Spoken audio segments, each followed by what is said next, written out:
Every step that I take in Chua Chu Kang for the last 3.5 days, every person that I meet, without fail, will always say how great a guy Deputy Prime Minister Gan Kim Yong is.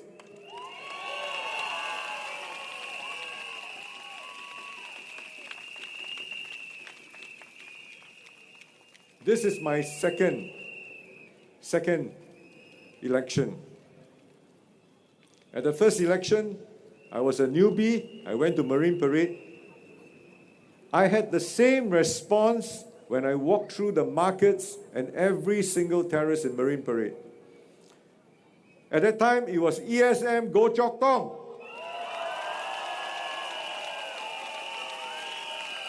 Who is here tonight.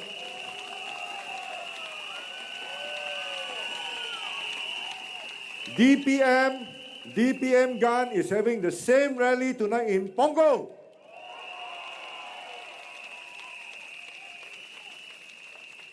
When he asked me to come here, help support, take care of all his residents, he has given me very big shoes to fill.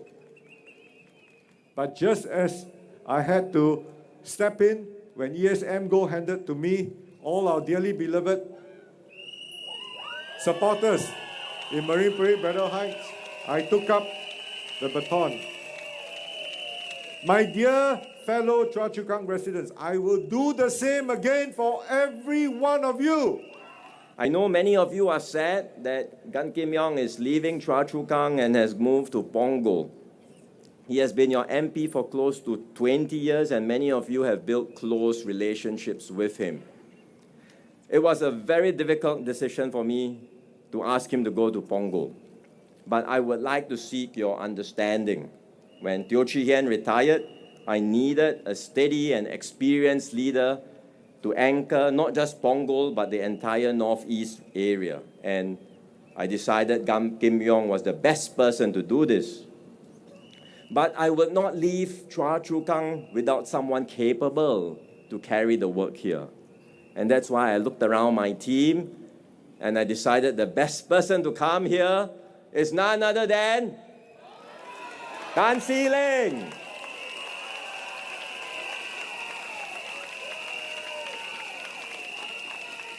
He's worked in Marine Parade for the last 5 years, and that's why ESM is here. ESM can vouch for him.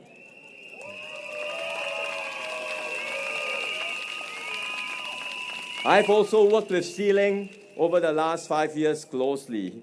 Once he came in after the last GE, he rolled up his sleeves and he went to work right away. And during the COVID period, he managed the situation in the migrant worker dormitories. After that, he strengthened fair employment safeguards for Singaporeans. And he boosted upgrading, training, and job opportunities for everyone. So he is a good person, good man. Please support him.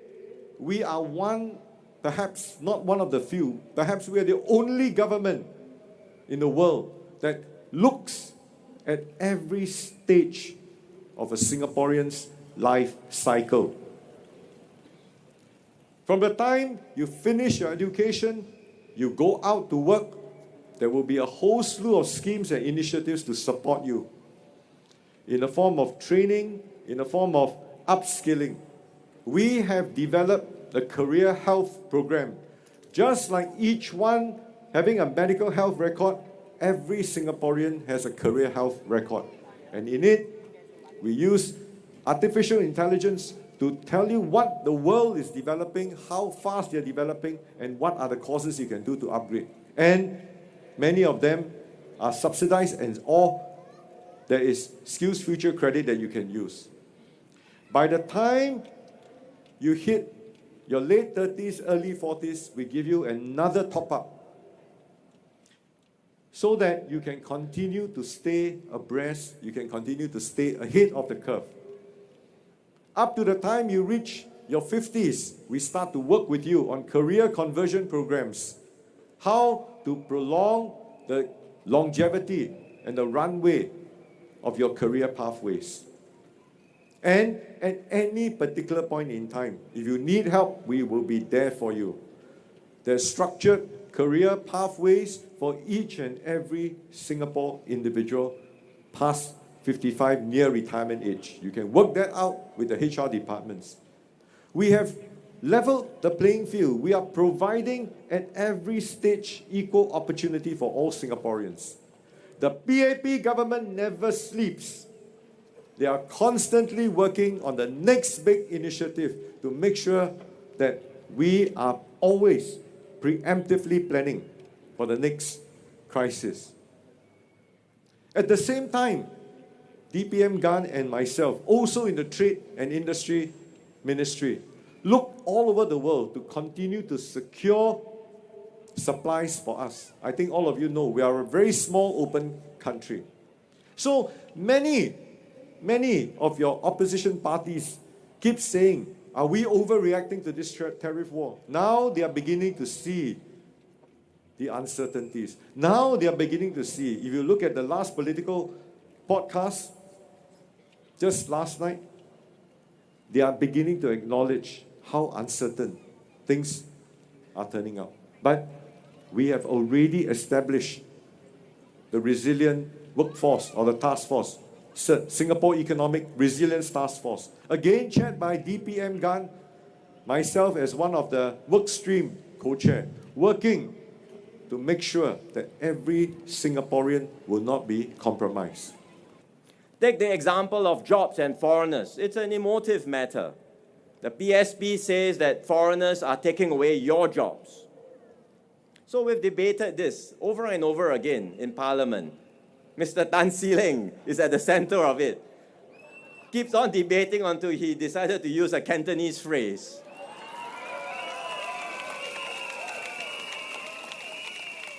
We've shown that our approach strengthens Singapore's competitiveness. It attracts investments from everywhere around the world, and in the end, it creates more good jobs for Singaporeans. More good jobs. In fact, if you do it the other way, companies may get worried, they leave. It is Singaporeans who suffer.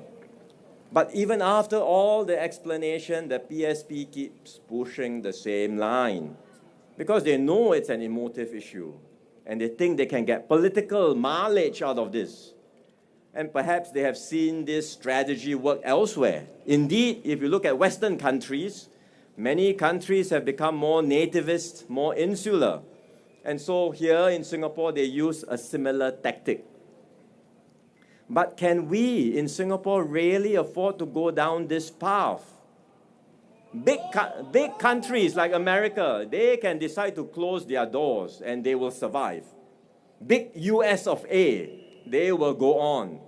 But if little Singapore were to do the same, there will be a huge price to pay, especially at this time of great uncertainty and turbulence. The opposition, of course, says the PAP can't do it because they have groupthink, all the same. PAP cannot innovate, that you need to have opposition voices in Parliament. Only then can change happen. Is that really the case?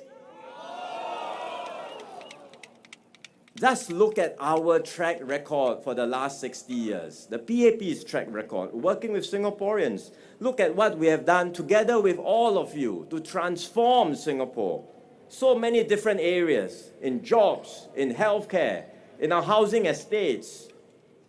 Could all of this happen with groupthink? Look at our social policies. We have workfare, we have progressive wages, we have job seeker support.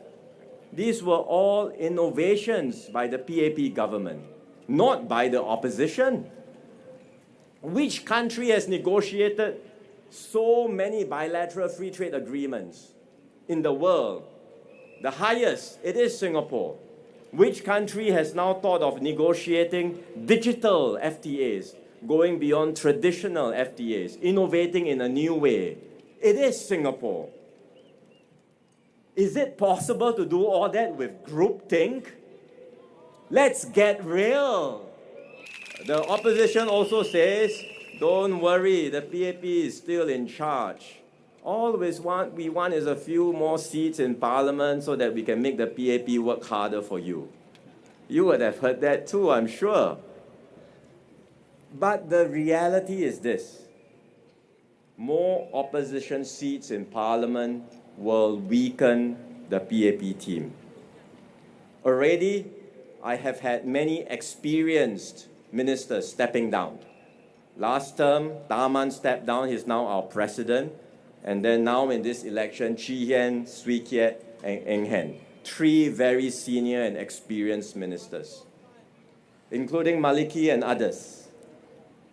I've brought in many more new candidates this round, precisely to renew, refresh, and rejuvenate the team. A number of the new candidates will have the potential to go beyond backbenchers. They can be office holders. And it's not just those who came from the public service. They include those in the private sector. For example, we've got 2 young doctors in our team, Dr. Syed Harun, Dr. Hamid Razak, who is now in West Coast. They have the potential, they are young, they can take time to develop and grow, and together with the rest of the team, we can have a core of leadership that will contribute not just for the next 5 years, but they will take Singapore forward for the next 10, 15, or even 20 years.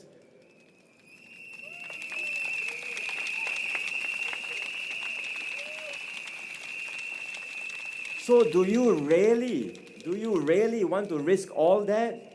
Some talk about having GST exemption, 0 GST for essentials. And these are all ideas that they have put out.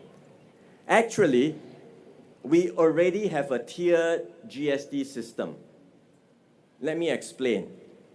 The GST rate is 9%, but we give out permanent GST vouchers to lower and middle income households. Not just once-off, permanent, cash. Lower middle income households get it.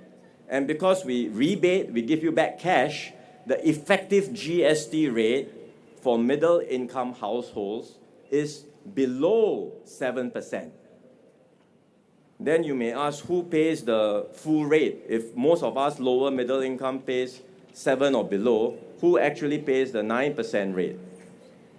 The people who pay 9% are foreigners, tourists, and high-income households. Don't you want them to pay 9%? I want them to pay 9%. Do you want them to pay 9%? So if you bring it down to 7% across the board, then these groups pay 7% only. And we will have less resources to help Singaporeans, for healthcare, to take care of our seniors. And look, even as we were all busy in the last few days with this election campaign, my team and I have not stopped working for you. Our time is not just focused on elections and campaigns. I've been engaging foreign leaders, talking to them, looking at how we can strengthen partnerships, come up with different ideas to keep trade and investment going. Gan Kim Yong and Tan See Leng have been busy with the Economic Resilience Task Force, thinking of what we can do for our businesses and workers, working together with our NTUC colleagues, SecGen, NTUC in Chimeng, as well as our tripartite partners. Take Gan Kim Yong, for example. Just recently, in the middle of the campaign, he had to go off to attend an important Zoom call with the US Commerce Secretary, Howard Lutnick. The US tells him we can't change, or they can't change the baseline tariff at 10%, because that applies almost to all countries around the world. But Kim Yong and him had a good discussion on how we can facilitate key exports from Singapore to America.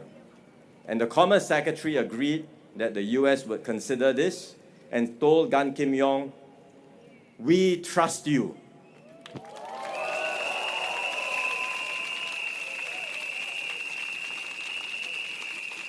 Trust Singapore, trust Gan Kim Yong because of what he represents, the full faith and credit of the Singapore government, this system that we have built together for the last 60 years.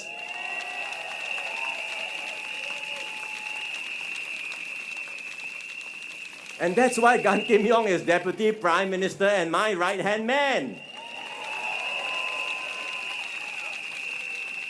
He is someone who inspires trust because of his ability and his competence to get things done. We saw that during COVID, and we are seeing that again now when we have to deal with global trade wars.